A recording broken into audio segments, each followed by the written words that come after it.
We will be on the interwebs there on the YouTubes. And if you can hear the sound of my voice in the chat room, please do let us know. And we will be on the interwebs there on the, okay, thanks to fiber internet, we are already on the YouTubes. Let us know if you can hear. Let us know if you can hear us. Okay. So we got a couple of folks already in the room. Do we want to give it 2 minutes or do we just want to go for the gusto? Let's give it 1 minute more. Okay. And let me make sure I've got all my places. And I actually remembered to record. Yay. Oh, it comes up with a message saying it's being live streamed. Well, thanks for reminding me. Oh, let's see. It's a Friday evening. It's January 20th. It's the third Friday of the month. And no, you didn't have a old Rip Van Winkle going on there. We actually took a little break, but now we're back and we're just giving it a moment. Tommy says he can hear us. Excellent. We'll take 1 more minute, and right after the second minute after the hour, we'll just get things underway. So bum da da da da da dum bum bum. My version of a Jeopardy theme. And tell the folks on YouTube what's behind you there. Oh yes. So for those of you out there in the land of imagination, otherwise known as YouTube, I am sitting right in the midst of all the caffeine and conversation at Luke's Diner. So take a peek-see over at our YouTube. You can go to matineminutia.com and click on the YouTube icon and see our video in progress. So with that being said, we'll get things underway. Good evening and welcome to the beautiful historical Marionette Theater. The new year has arrived. It's no longer the holidays and people are seeking out comfort during this season without a break.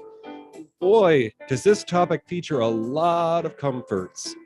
Oh, please take your seats. The show is about to begin.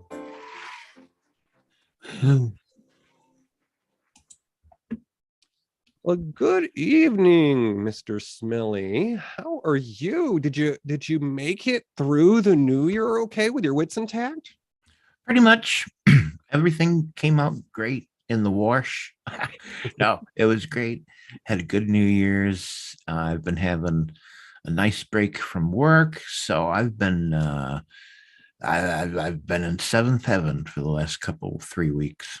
And for those of you who may be curious, over there on Instagram, look for me, DJ Starsage, and you might actually see some of Mr. Smellie's hidden talents. And kind of like tonight's topic, I felt like I was at a retreat, a little bed and breakfast, because hubby and we had brunch made for us that day. Oh yeah.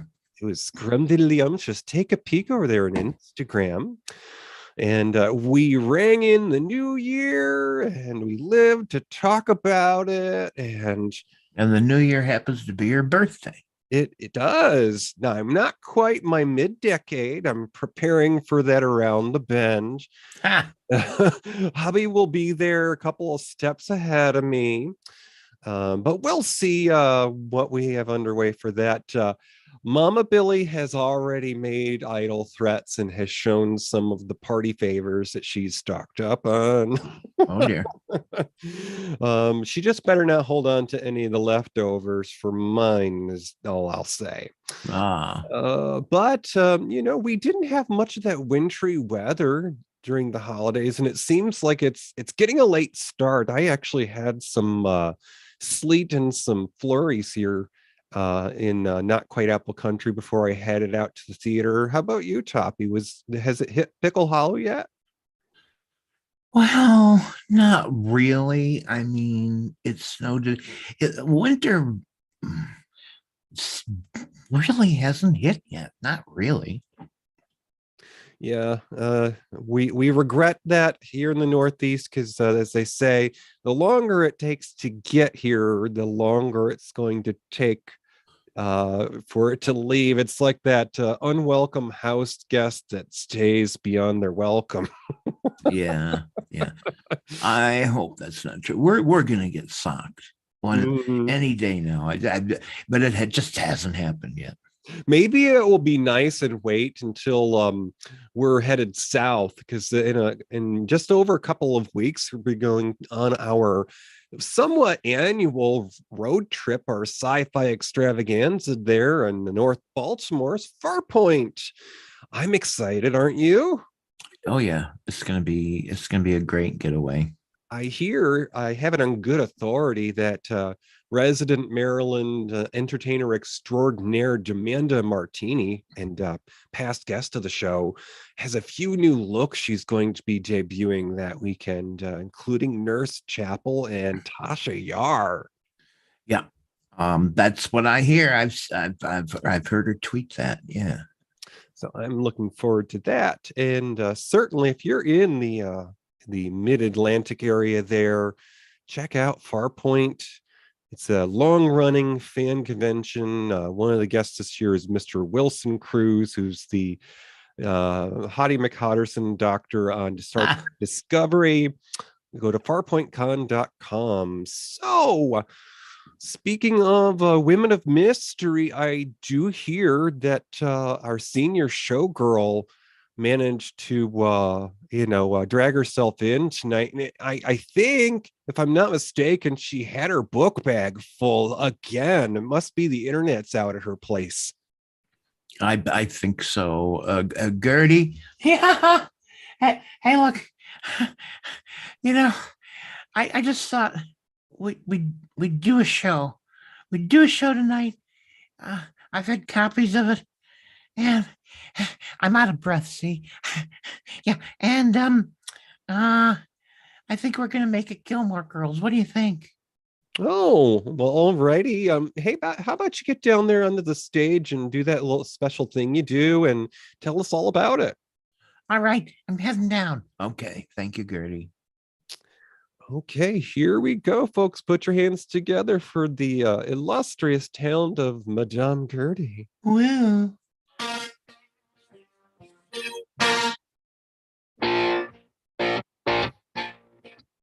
get down, bitches. Lorelai had it made. She was the only child of well-to-do parents, and countless opportunities awaited her. That is, until she became pregnant at only 16. Rejected by her family, Lorelai took her newborn daughter to sleepy little nearby Stars Hollow, where the two would build a life together. Come with us as we meet the townspeople and learn of the life of an aspiring innkeeper with her child prodigy. It's time for Gilmore Girls with Lauren Graham and Alexis Bledel. Take it away, fellas. What do you get when you take a dash to the silver screen? A pinch of golden oldies and a smidgen of screaming. It's time for Matinee Minutia with your hosts DJ and Toppie.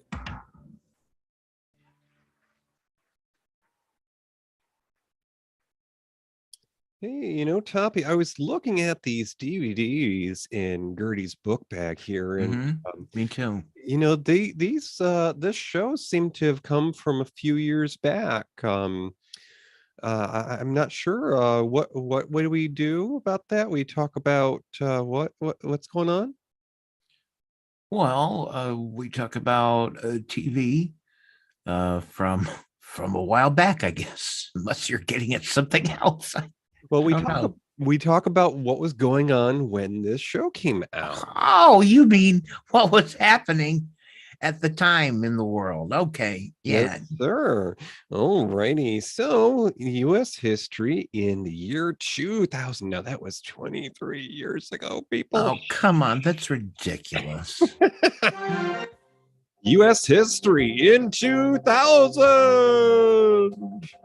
America Online, AOL, announced an agreement to purchase Time Warner for 162 billion with a B. It Good was the Lord. largest ever corporate merger at the time. Are you sure it wasn't the other way around? What didn't Time Warner purchase America Online? No, sir. They own Time Warner for a fashion. And then, of course, Time Warner said, this AOL thing's getting old. Let's just sweep them under the carpet. Okay. So also in 2000, Elian Gonzalez was a little boy. And Attorney General Janet Reno at the time ruled that a child rescued by the Coast Guard must be returned to his father in Cuba. So over there on the other side of that imaginary boundary in the communist world, the little boy had to go back to Papa, even though he fled his country. That was a big news story back then. It went on for weeks until it was finally resolved, and Elian had to go back. Oy, oy, oy. In 2000, the very last original Peanuts, it's Snoopy and Charlie Brown comic strip. It was published in 2000 following the death of its creator, Charles Schulz. Yeah, that was a sad day. And God bless Charles Schulz. Even at the very end, he doubted that he was of any value to anyone. And in his last interview, a couple of days before he died, he expressed his doubt. And I'm just telling you, what a shame that this guy never understood really how wonderful his creation was, and never really understood how valued he was, because he was Charlie Brown, and he never left the idea that he was a failure in real life. What a sad thing. But God bless you, Charles Schulz. I know you know better now that you're up somewhere looking down. Yeah. Also in 2000, the state of Vermont, the Northeast capital of maple syrup production, they passed a law called HB, like in Henry Bravo, HB 847. No, it wasn't a fragrance, a cologne. It wasn't even a firearm. It was a very important law, which in 2000 legalized civil unions for same-sex couples. And that practically a decade plus before many other states began that journey. Dora the Explorer, a children's animated series. It's very popular for its birthday song. Yeah. Appeared on Nick Jr. in 2000 with the episode The Legend of the Big Red Chicken. I don't know. I think Aunt Tappy had something to do with the writing on that. I don't know. Hillary Clinton in 2000 was elected to the United States Senate and became the first lady of the United States to win a public office. Also in 2000, Bill Clinton became the first sitting U.S. president to visit Vietnam. So this was at the end of his second term. He hadn't left office yet, and there was about to be the election for the incoming president. But before his term was up, he visited Vietnam. And the U.S. retail giant, now we're talking about legacies here. We talked about AOL and Time Warner before. U.S. retailer giant Montgomery Ward, the king of the catalogs. They announced they were going out of business after 128 years. Whoopsie. And many big names would follow in their footsteps. Sears would soon follow. Yes, so Toppie. It's been a couple of decades, but we still don't know who's famous from the year 2000. Let us know who some of the dearly beloved celebrities were we lost. Yeah, we'll talk about them. So it's 2000. We lost Walter Matthau at 80 years old. We lost Steve Allen. A lot of people have forgotten who he was, but he was a comic and a talk show host and a man of all. He was an early television personality that did everything. And he died that year, and at 79 years old. And we got actor Jason Robards, who passed away at 78 years old. One of my favorite actors to play a father role in films. So, Yeah. all righty. So, Gilmore Girls, getting back to Gertie's book bag here. I mean, she's got quite a few of them. And, these public libraries in these smaller towns like Spuds Flats, they're really a treasure trove because, if you don't have good internet, people drop off lots of gently used things for the public. So, yeah. Yeah, so since Gilmore Girls was a TV series, it aired on the WB. It was its own franchise that some local stations bought into. So folks sometimes had a problem finding it because it wasn't ABC, NBC, CBS, or Fox. It was somewhere in between.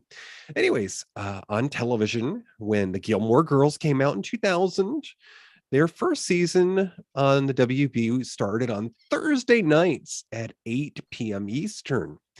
And it was in the lead-in for the station's series Charmed. Ooh, that's one of Matthew's favorite shoes. Yes, fellow UniVoz host Matt Burlingame, who's in the chat room, by the way. Let's give a round of applause for one of our regulars. You can find him over there at Chubb's Gone Wild. Well, Charmed was the show after Gilmore Girls, so it was the warm-up act.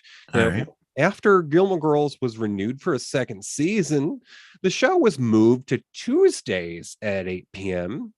That was the time slot of then Buffy the Vampire Slayer, which after its early days, transferred over to the new home of Star Trek Voyager, and it was UPN, the United Paramount Network. Whoa. Yeah, that would go away after a while, just like the WB. And it served as a lead-in at that time. So when Gilmore Girls moved to Tuesdays, it became the lead-in for Smallville. And that, of course, was the sort of prequel series about the early days of Clark Kent and Superman and the folks of that town. Became an instant hit and always beat Gilmore Girls, by the way, in the ratings. Is it really? Okay. It sure did. Now, during seasons 4 and 5 of Gilmore Girls led into, so it was the warm-up act for another series called One Tree Hill. And that slowly became a hit. In season 6, Gilmore Girls became the warm-up act for its sort of spin-off sister show. Not really a spin-off, but it had one of the love interests from the show, Jared Padalecki, featured in Supernatural, which had many, many seasons. There's a cult following for that. And that became another hit for the WB and continued on until, believe it or not, 2020. So now both Gilmore and Supernatural were led by former Gilmore Girls actors. Also, One Tree Hill starred Chad Michael Murray, and as I mentioned, Jared Padalecki was in Supernatural. So now that you've got an idea of what was on television back in those days and what the sister shows were of the WB, that they had their own mascot, actually. I want to say his name was Jeremiah Bullfrog or something like that. Oh, the Warner Brothers Bullfrog that danced and sang something. Yeah, something like "Come on, my baby." That's it. Ragtime gal. One of the greatest Warner Brothers cartoons ever. That stupid frog singing, and then the guy that found him wanted to make it a career, but every time he showed the frog, it wouldn't sing. But every time he was alone with the frog, it would sing, and it drove him nuts. Well, I think the WB might have been bought by the French because they got rid of the frog. Right. Tommy says his name is Michigan J Frog. Michigan J Frog. Okay, so he won some jumping contests in his day. Speaking of someone who won some contests, Toppie, who was the mastermind, the magician behind the Gilmore Girls? Okay, we're talking about the creator and the producer. Her name's Amy Sherman-Palladino. She was born in 1966. She's an American television writer, director, producer, and she is the creator of Gilmore Girls, also Bunheads, and also a show that became very famous and very a show that garnered her many awards, The Marvelous Mrs. Maisel, and she won count them, 6 Primetime Emmy Awards for that show, Marvelous Mrs. Maisel, including Outstanding Comedy Series, Outstanding Direction for a Comedy Series, Outstanding Writing for a Comedy Series, and Outstanding Music Supervision, all for The Marvelous Mrs. Maisel. She was, Amy Sherman-Palladino, was the first woman to win in the comedy, writing, and directing categories at the Primetime Emmy Awards. Jesus H. Christ, it's about time. So she was born in Los Angeles. Her parents, her father was a comedian, Don Sherman. Her mother was a dancer, Mabon Hughes. And Sherman was her father's stage name. She was trained in classical ballet since she was 4, and also studied other forms of dance later in life into her teens. She was a trainee dancer at the time, and she received a callback to do the musical Cats, but also having a possible writing position on the staff of Roseanne came up at the same time. And when she and her writing partner, a gal named Jennifer Heath, were asked to join the staff of Roseanne, she decided that's where she wanted to go, into writing. She left behind her dancing career, which didn't please her mother all that too much.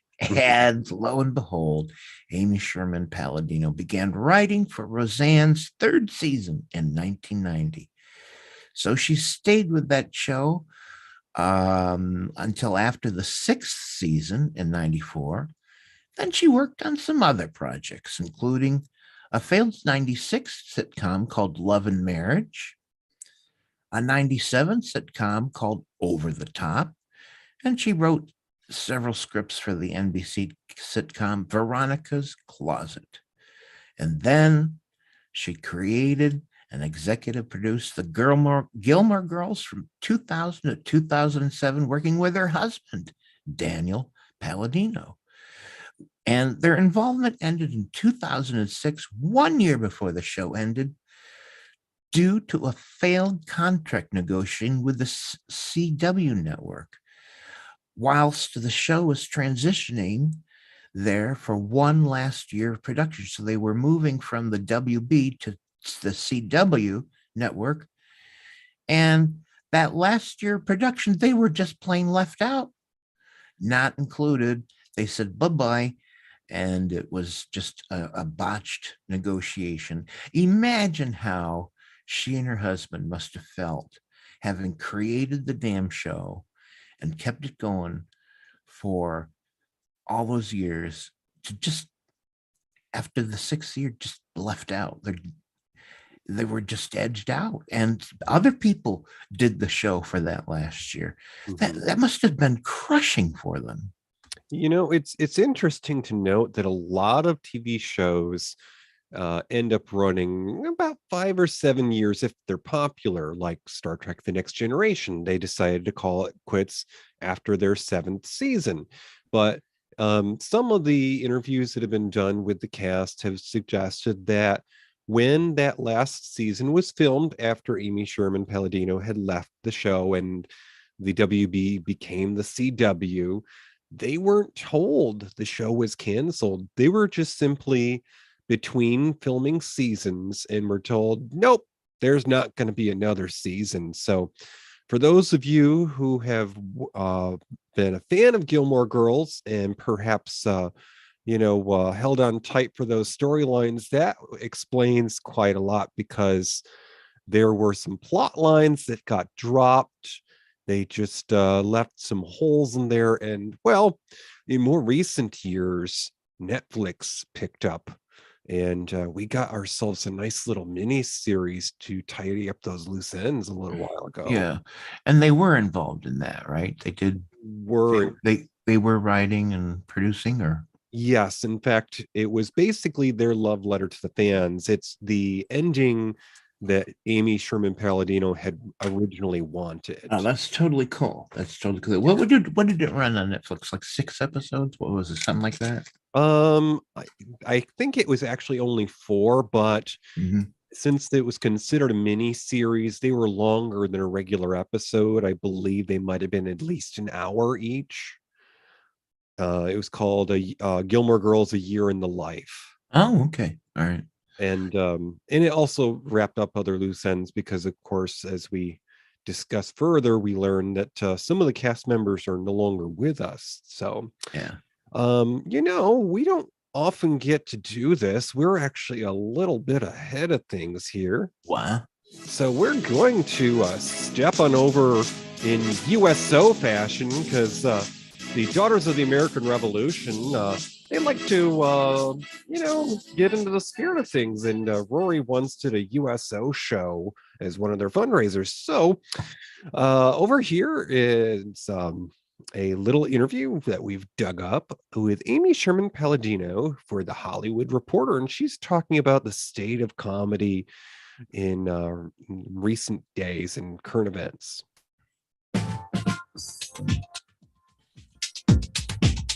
My show came of age for 8 episodes that I've done so far because we've been on so long. When the Weinstein and all that started happening, and so suddenly people were like, "Oh, it takes on new relevance because." Yeah, I'm like, really? Because women have been getting a finger up their twat for like 20 years, and 20 longer than that. It's like so suddenly now, but it is sort of like. Events are going to come and go, but this stuff is sort of here to stay. And I think that what is wonderful about streaming and cable is that I think they're more willing to allow a comedy to have a deeper meaning or back away from the laughs for a few minutes and have a real conversation. Yep. Yes, we're entertainment and we're, look over here and here's my tap shoes. I get that. But people get they personally attached to television. It means something to them. Live on and especially network television. You're in someone's home. I mean, you're in their house. I think comedy is heading into a very dangerous place right now, and I'm very worried about. There's some weird on that. I'm not. So? If we start not being able to do stories because viewed through the lens of Me Too or this, that you can't suddenly have anyone have an apolitical position or thinking about the message that it's sending out, there's no comedy. Comedy is over. The worst thing about what you no one's seen it. That's the biggest problem. There's the outrage addiction. I think we're all sort of into. And just literally stopped at the word white in my title and he is causing a genocide for white people, which I am. Yeah.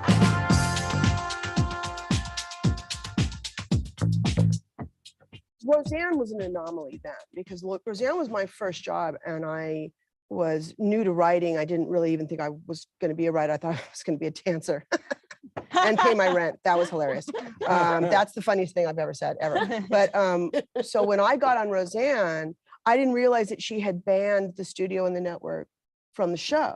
So it wasn't until I got onto my next show that we had a bad table read and I was gathering up my stuff to go back to my office and they're all sitting there and I'm like, what the fuck are you sitting here for? And they're like, we have to get notes. I'm like, from who? We have a lot of work to do. And they go from these, and I looked, there's a line of people in the same suit with a pencil on page 3. And I'm like, who are, literally they thought I was from outer space. So like, the thing about Roseanne is I don't remember a time where we couldn't do anything that we didn't want to do, mostly because nobody was allowed in the room to tell us we couldn't do it. Maybe there were phone calls or a memo or something, but she didn't give a shit. So it was like, it didn't happen. I don't think that when I started, it was like the heyday of like the 70s when they really could do shit because I was at the sort of the very beginning of when the marketing department took over network television, which is kind of what it is now. And which is why I fled network television for the wonderful world of Amazon. For me, it's less about what you can get away with and more about the format and the kind of storytelling that you want to tell.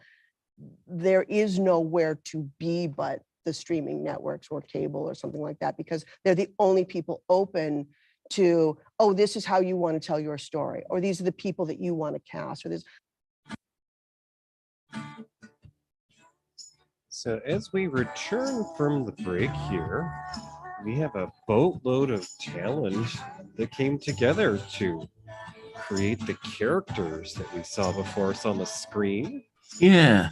Why don't you tell us about the mama, and played by Lauren Graham. What can you tell us about her? All righty. So Ms. Lauren Graham played Lorelai. Now, I do declare I don't recall the artist, but there is a song by the name Lorelai. So one has to wonder if Amy Sherman-Palladino was a fan of this band and just simply named her after her. Well, she certainly was aware of the music at the time. Mm-hmm. Lauren Graham was born in Honolulu, Hawaii. So she's a Pacific Coast gal, or at least an island gal. And she just kind of had a fantasy world childhood, because her daddy was a candy industry lobbyist. So, well, I'm wondering if she had good dental insurance. Her father was from New York, and her mother was from the American South. She grew up in Northern Virginia. Now, Lauren Graham was a graduate of Barnard College. She had a bachelor's degree in English, as she will often say in interviews when she forgets her words. And she was a graduate of Southern Methodist University, so SMU, with a master's degree in acting. She was raised by a single parent, her father, and her parents divorced when she was 5. Growing up, she wanted to be a jockey, but her height precluded it. She's a tall gal. She traveled extensively. Wait a minute. Oh, yeah. Jockey. I was thinking hockey. And I was thinking, why would a tall person be barred from hockey? But you said jockey. The people that ride horses, they got to be tiny. Yeah. And, there was a time where height actually was a factor for people that worked in the airline industry, too, until they made the bigger planes.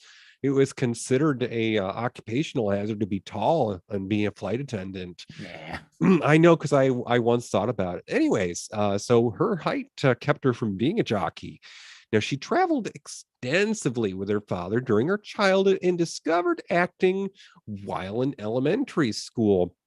And her resume includes theater, film, and television. Before she started on Gilmore Girls, she was on a short-lived series called NYOB, and she was also in at least one of the Morgan Freeman, almighty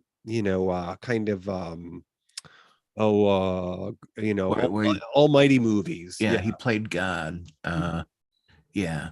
And she had a long-running role on Parenthood, which I believe might have been a CBS series. But that all right, Lauren Graham. So who was the very charming young lady under her roof, Toppie? That character was Rory. She was played by actress Alexis Bledel, and she was born in Texas. And she made her television debut in Gilmore Girls in 2000. But that was after spending years in front of the camera as a model. Because when Bledel was 8 years old, her parents encouraged her to try community theater in Houston, hoping it would help her daughter overcome her shy ways. And she went on in theater at that young age to do productions of Our Town, The Wizard of Oz, and Aladdin. And while she was in Aladdin, a scout spotted her at a local mall and said, I want you to model. So she got into modeling, and she was still modeling while in high school, traveling all over the world, Tokyo, Milan, New York, Los Angeles. And after graduating high school, she enrolled in NYU as a film major.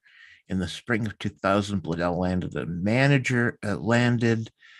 manager. Oh, she got a manager, is what they really want to say, through her modeling agency. And that manager said, head on over to LA. And she did. And she quickly landed the coveted role of Rory on Gilmore Girls. So that's the history of Alexis Bledel.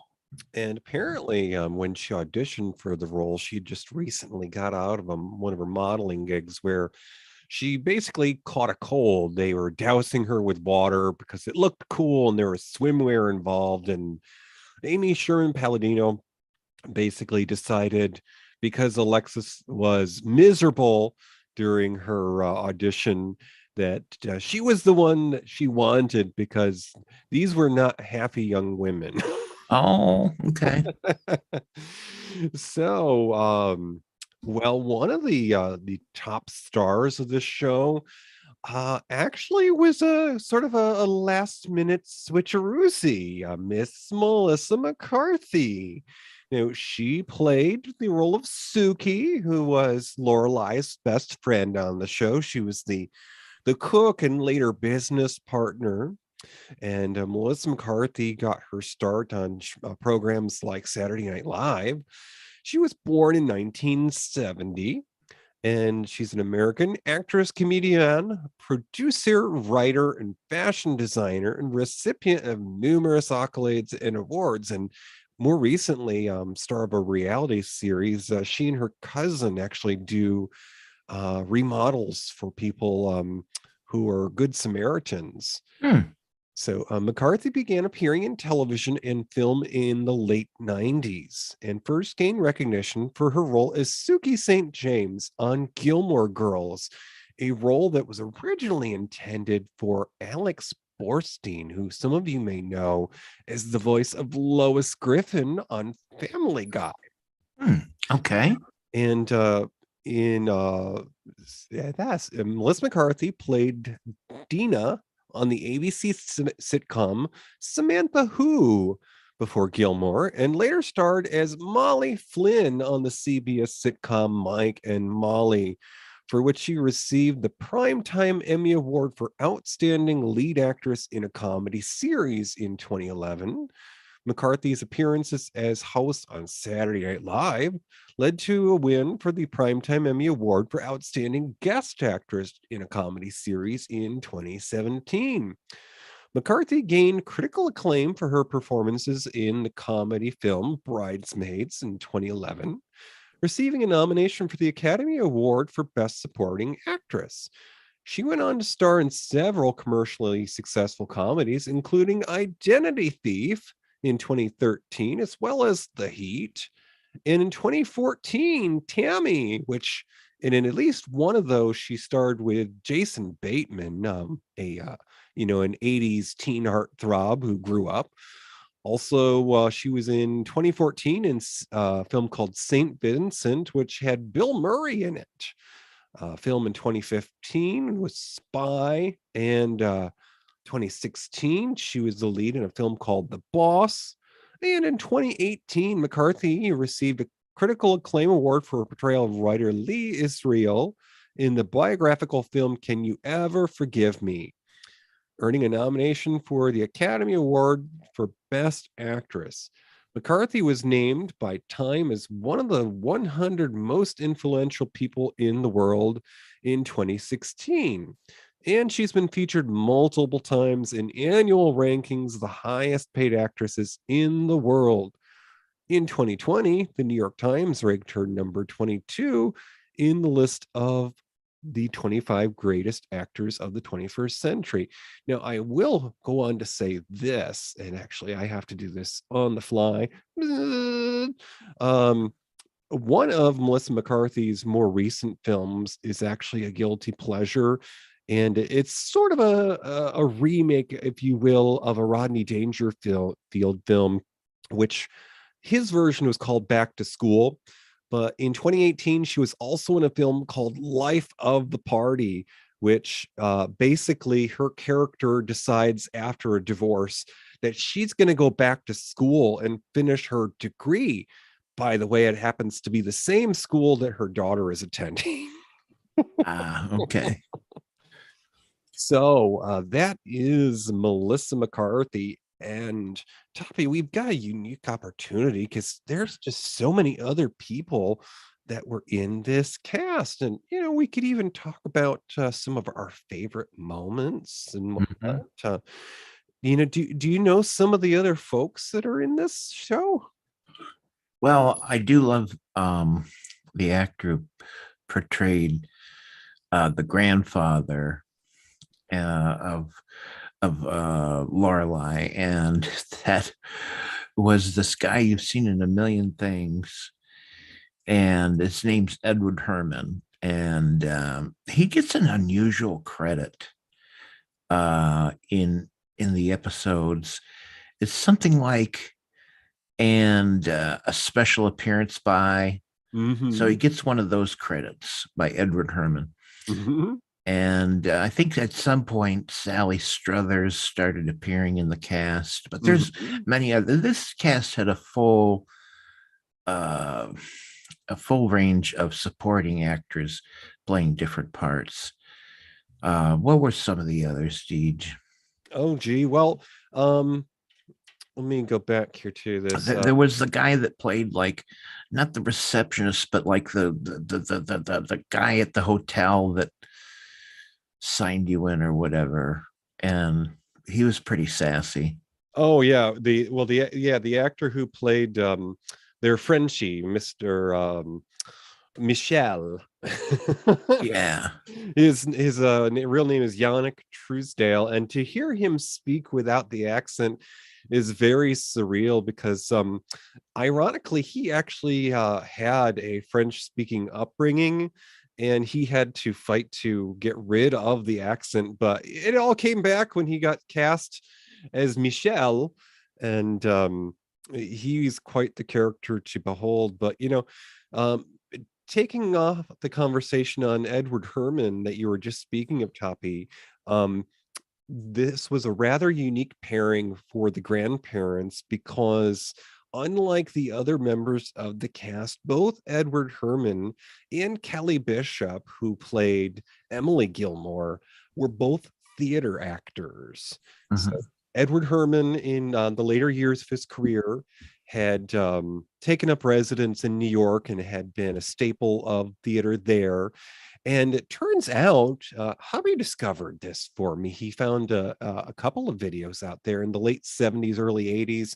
Do you remember that there, and I know there's been in more recent years many revivals, but there's an iconic play called Chorus Line? Yeah. Musical. Well, yes. Well, Kelly Bishop, who plays Emily Gilmore, got her start on stage and theater as a dancer.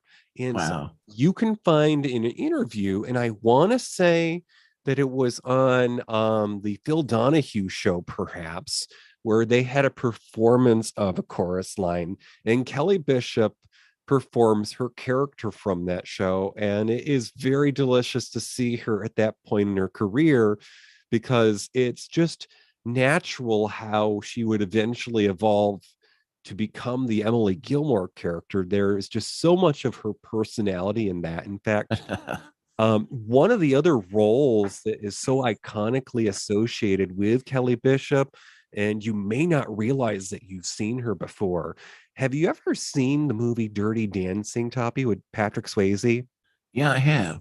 She played the mother of the female lead, Jennifer Grey's character. She was the mama who said very, pointedly, you don't put baby in a. Oh, she didn't say it, but she was the sort of socialite mom that took the family to that summer camp, and that was Kelly Bishop. Huh? Wow. I wouldn't have placed her there, but yeah, cool. Who was the guy, the hunky actor that played the owner of the diner they all love to get coffee at? Oh, Scott Patterson. In fact, he has done other acting, although it's not been in leading roles per se. Quite literally, I've read that he actually was a baseball player, who was trying out his acting legs there, basically, Oh, okay. before he got cast in Gilmore Girls. Well, way back when you and I watched the pilot episode together, he was in that episode, and I thought to myself, okay, they're going to be romancing someday, because it was right there. It was right there in the pilot episode. Yeah. And sure enough, I think by season 5, they were dating on the show. Absolutely. And that was part of the charm of this setting. It's, a quaint little sort of a bedroom community, and Lorelai was a only child of a well-to-do family, so certainly it wasn't expected that she was going to fall for the average Joe, the guy who's running the diner in town. But lo and behold, it was in the stars. Yeah. So one of the things that I thought was amazing is how smart the writing was and how consistent the writing was. And I'm, pretty sure that that's mostly due to the creator, Amy Sherman-Palladino. And one of the things she was interested in doing, as far as the scripts and supervising other writers to do scripts, is she wanted that bouncy dialogue that came out of screwball comedies, movies from the 30s and 40s. A perfect example is Katharine Hepburn in Bringing Up Baby with Cary Grant. The dialogue is it comes fast, and it's bouncy, and it's full of wit and great lines. And I'll be damned, because I saw episodes later on in the 5th season, that style of writing carried through the whole doggone thing. And I thought that was amazing, that screwball comedy style of writing and delivery was there every episode. And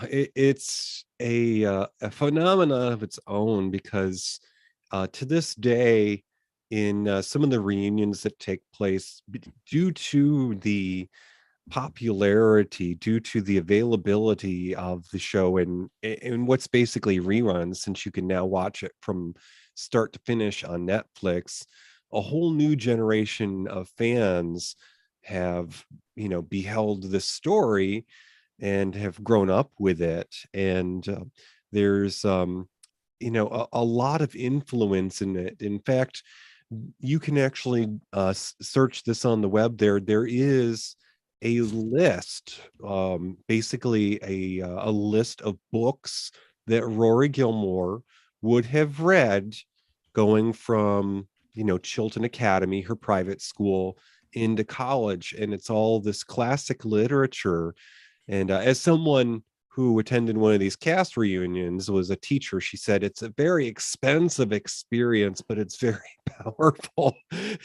And there's such a following of this that you could just imagine anything other. So there are guides to the episodes, there's guides to the fashion, there are infinite fan created playlists of the music that was featured on the show, because aside from some of the good instrumental pieces that they feature, because part of the charm of being in a small town is that they had basically street performers. They called them a troubadour, but they have fan created playlists of the pop culture music that was featured on the show. And actually the creator there, she was very invested in making those choices. Amy Sherman-Palladino, she was really big on making those selections of the pieces of music she wanted to go in that show,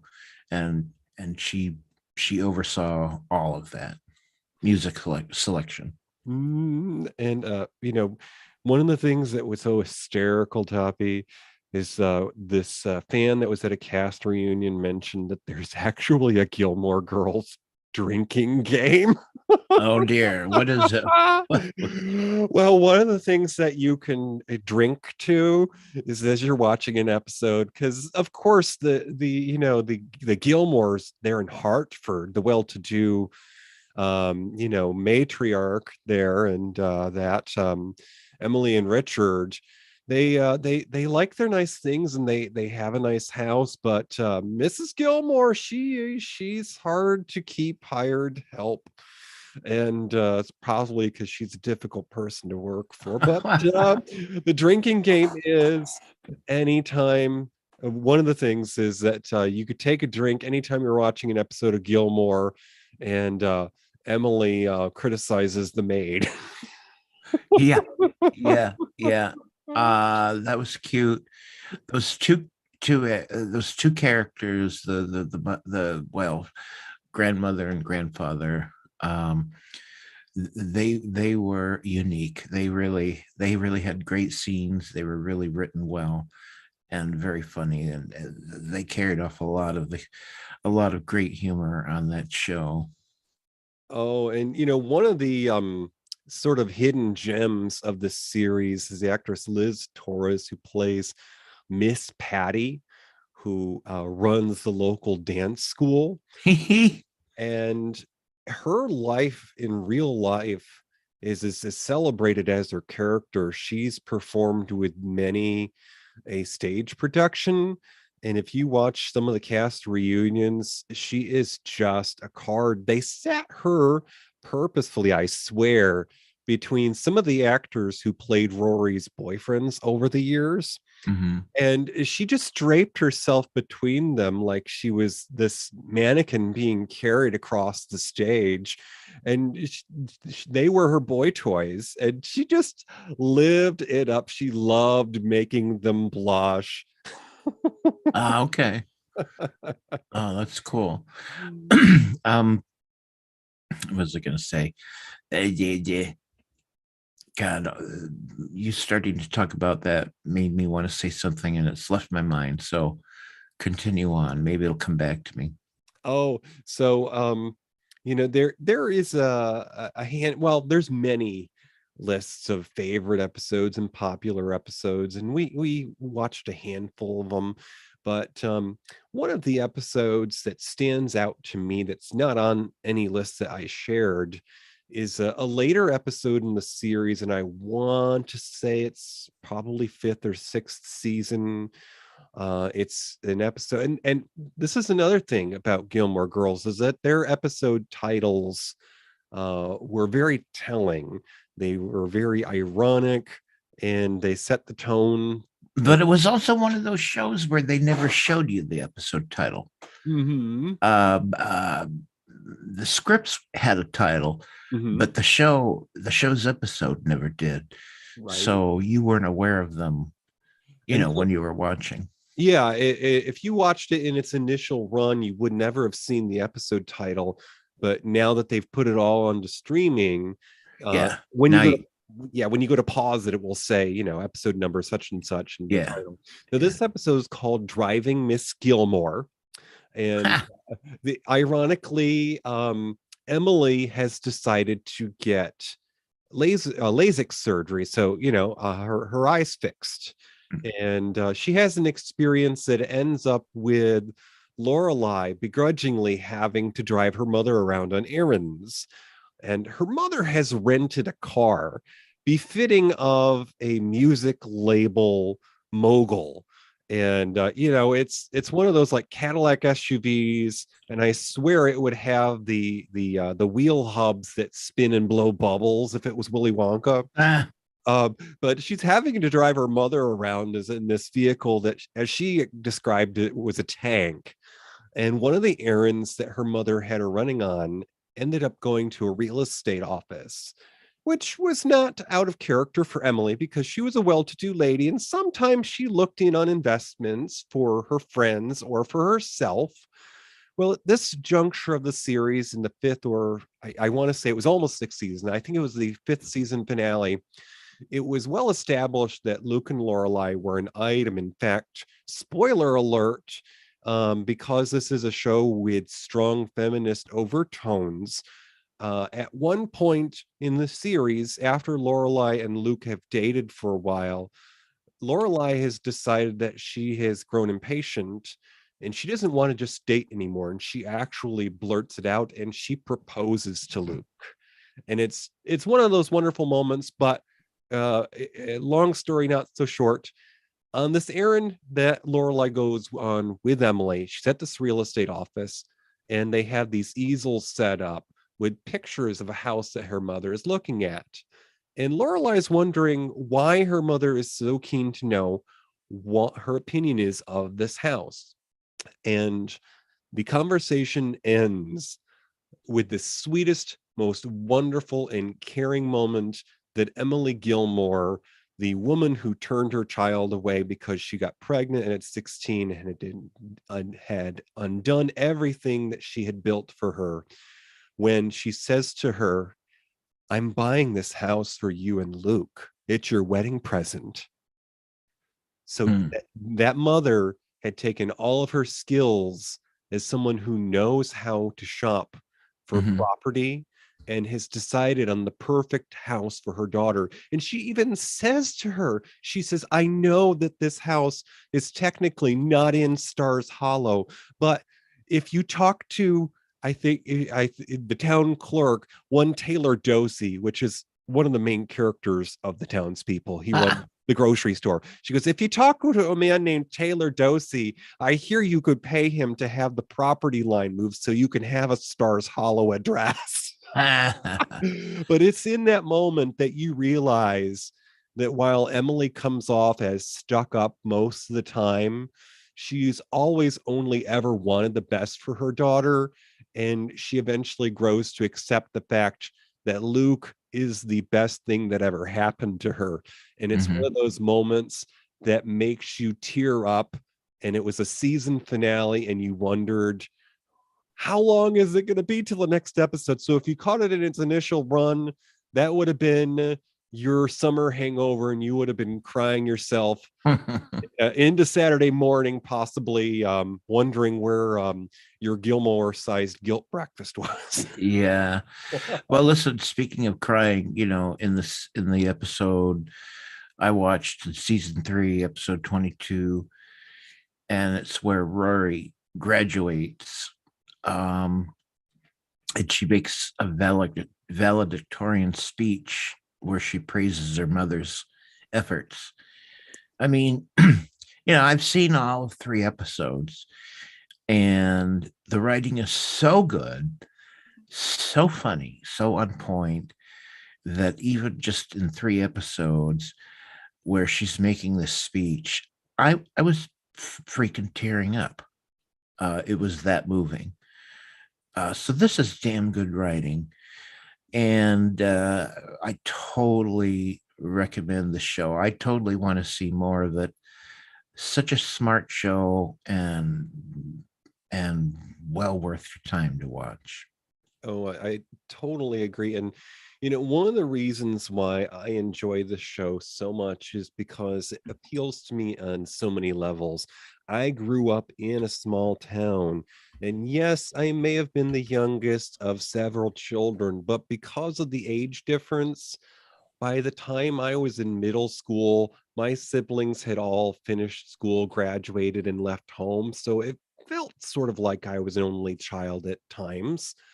And so I was sort of jealous of this world of the girl who got to have a mother who was her best friend. Because yes, I had I won't say that I had any issues really, like, well, okay, let me think about how I want to say this. Through the magic of post-production here, we'll clean this up. But basically, I envied the relationship that Rory had with her mother, because while my parents were well-meaning and good-intentioned and did everything they could to provide for better lives than they had, there were times where life was difficult, just simply because the generation gap. When they were growing up, this was not something that you talked about outside of proper company. You don't talk about this at the dinner table, and we certainly don't watch television program where people were going beyond second base. That's what the after school specials were all about. you know Gilmore Girls is something that I discovered through a college age roommate in Colorado before I left, who was raised by a single parent. And it just sort of put things into perspective because of all those elements. Plus, my sister at the time was a single mother, a recent divorcee who was raising her teen daughters on her own. And Gilmore Girls was one of their guilty pleasures. My nieces at that age were often with their noses in a book, and that's not something that happens a lot these days. We would go shopping, and on the way home in the car, my sister had raised these young women to be more entranced by the books that they had just picked up than talking to their friends on the phone or playing a video game. So that was all the charm of Gilmore Girls to me, was the book smart, small town, and taking the time out to talk to people. You're walking through the town square. Hi, how are you doing? Not a leave me alone. Oh, so yeah, Gilmore Girls, definitely look for it, and things of its ilk. In fact, I would say if you have access to Amazon Prime, or Prime Video as it's sometimes called, Amy Sherman-Palladino made a series that starred the actor who played Adrian Monk, Tony Shalhoub, and he was the father in this series called The Marvelous Mrs. Maisel. Okay. Set in the early 60s. And I got to plug in one sec. And it is a New York City Jewish housewife who's going through a divorce and raising her children, but she's also a stand-up comic. And that's the main character, Mrs. Maisel, but it was made by Amy Sherman-Palladino, and it also features the talent of one Alex Borstein, who I mentioned is the voice of Lois Griffin, and was actually Suki St. James in the unaired pilot. She was a star on Mad TV and was married to the actor who played Jackson, who, of course, as some of you may know, was Suki's husband on the series there. So, all right, cool. Well, we've enjoyed Gilmore Girls. DJ, if you have something else to recommend that Gilmore Girls inspired or something, something like Gilmore Girls, what would you advise the listeners to tune into? Righty, this is our snack tray. What we've got left over, things that are like Gilmore Girls that you might enjoy.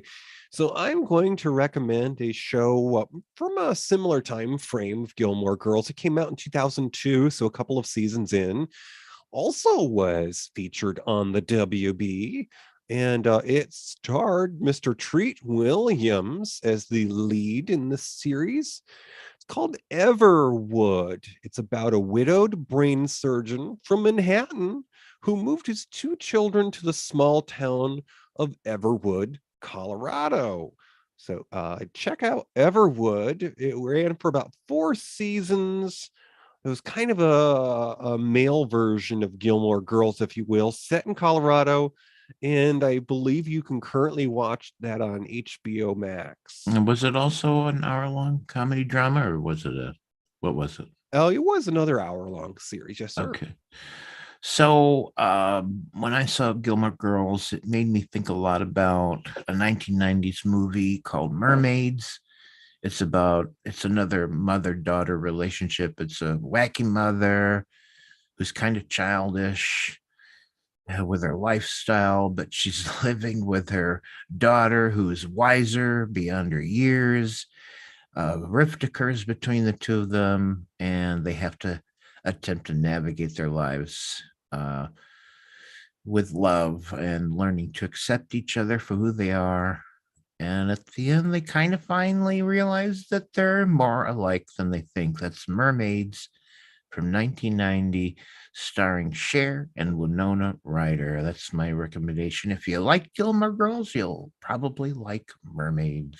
And just an aside, Toppie, Mermaids also has a very important up-and-coming actor on the cast there. Miss Christina Ricci was also in Mermaids. Oh, okay. Cool. Yeah. All righty. So here we are out at the lobby. And of course, the Marionette is a place of many a splendid thing.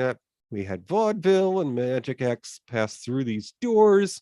One of the acts even left a bag of coins behind. Toppie reached up there on that shelf so he could figure out what's coming up next. Oh, yeah, here's the coins. They're magic. Here you go. Okay, gonna put that in the machine.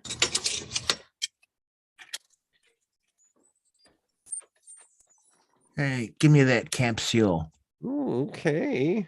You gonna open that for me? Yeah. Oh, Okay. right. Next time on Matinee Minutia, folks. That'll be Friday, February 3rd at 9 p.m. Eastern, as always. What we got for you is a mid-decade action-adventure sci-fi film featuring the former raven-haired star of That 70s Show and that handsome and photogenic lead of Magic Mike. It's a movie about a young woman who discovers her destiny as an heiress of intergalactic nobility and must fight to protect the inhabitants of Earth from an ancient and destructive industry. Next time on Matinee Minutia, it's Jupiter Ascending, starring Mila Kunis and Channing Tatum. Woo! All right. All right. So before we duck out and catch our Ubers, because it's getting icy out there, let us know. Peek over the balcony and tell us who is in the chat room. All right. Yeah, folks, if you didn't know, if you're listening to the podcast version, why we do this live, and we actually have something of like a studio audience. Only it's not a studio, it's a chat. Anyways, you have to be there. So we would like to thank the following for showing up live while we do this. It's always nice when people are here with us. And this time we had Billy Starsage, we had the ever mysterious Crone, we had a Janet, and we had Lamont Cranston from New York City, and we had Matt Burlingame of Chubb's Gone Wild and the Big Gay Sex Show. We also had our pal Tommy Ash Rounds. Thank you, everybody, for joining us. All righty. So, Toppie, if you will, say goodnight in the ways of the old days of radio. Good night, old days of radio. No. Good night. Good night, Gracie. Thank you for listening to Matinee Minutia. Our show streams live on the first and third Friday of the month. Go to univozpods.net. Click the tower for audio. Enter Discord for chat. You can find our show anywhere you listen to podcasts. Visit our webpage at matineeminutia.com. Tweet us on Twitter at Matinee Minutia. Find our group on Facebook. Have an idea for a show? Or why not let us know how we're doing? Email us at matineeminutia@gmail.com.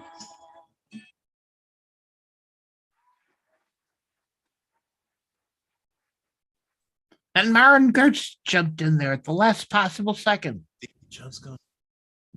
I have a voice. I have a voice. You have a voice. You have a voice. We have a voice. We have a voice. Unique voices in podcasting. UniVoz